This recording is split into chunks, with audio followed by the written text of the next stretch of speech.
ശരിക്കും ഈ news first തന്നെ കേട്ടപ്പോൾ എനിക്ക് ഞെട്ടിപ്പോയിട്ടോ, സത്യം പറഞ്ഞാൽ ഞെട്ടിപ്പോയി. പിന്നെ ഞാൻ വിചാരിച്ചത് ഫേക്ക് ന്യൂസ് ആയിരിക്കുന്നത്, പക്ഷെ അല്ല, ഇത് റിയലാണ്.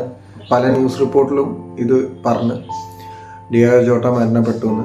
28-ാം വയസ്സിൽ ഒരു ഹൈവേയിൽ വെച്ചിട്ട്, സ്പെയിനിലെ ഏതോ ഒരു ഹൈവേയിൽ വെച്ചിട്ടാണ് നടന്നത്. ആളുടെ കാറ് ലംബോർഗിനി ഏറ്റാന്ന് തോന്നുന്നു, അതെന്തോ ഓവർടേക്ക് ചെയ്തതാണ്. അതിലെന്തോ ഒരു പ്രശ്നം പറ്റി റോഡിൻ്റെ പുറത്തേക്ക് വന്നു എന്നൊക്കെയാണ് പറയുന്നത് ഞാൻ കേൾക്കുന്നത് കേട്ടോ. ഇത് ശരിയാണോ എന്നൊന്നും അറിയില്ല, പക്ഷെ ഇങ്ങനെയാണ് ഞാൻ കേട്ടത്. മൂപ്പര ആ ഒരു സീൻ ആലോചിച്ചോടാ. ലിവർപൂൾ കളിച്ചിട്ട് പ്രീമിയർ ലീഗ് അടിക്കുന്നു, പോർച്ചുഗലിൽ കളിച്ചിട്ട് നാഷണൽ ലീഗ് അടിക്കുന്നു.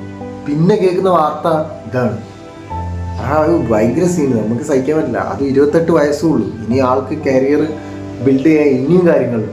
ഒരു പ്ലെയർ എന്ന് മാത്രമല്ല, അങ്ങനെയാണ് ഈ അടുത്തെന്തോ മാരേജ് എന്തോ കഴിഞ്ഞിട്ടുള്ളൂ. 3 മക്കൾ അച്ഛനൊക്കെയാണ്. തീർച്ചയായിട്ടും നമുക്കിത് കേൾക്കുമ്പോൾ ഭയങ്കര സങ്കടമുള്ള കാര്യം തന്നെയാണ്. പിന്നെ കൂടെ ആണെങ്കിൽ ആളുടെ കസിൻ ബ്രദറാണെന്ന് തോന്നുന്നു, ആൻഡ്രി സിൽവ എന്ന് പറഞ്ഞിട്ടുള്ള ആളൊരു ഫുട്ബോൾ പ്ലെയർ ആയിരുന്നു. 2 ആളുമാണ് മരിച്ചെന്നാണ് ഇതുവരെ ഞാൻ കേട്ട കാര്യങ്ങളാണ് പറയുന്നത്.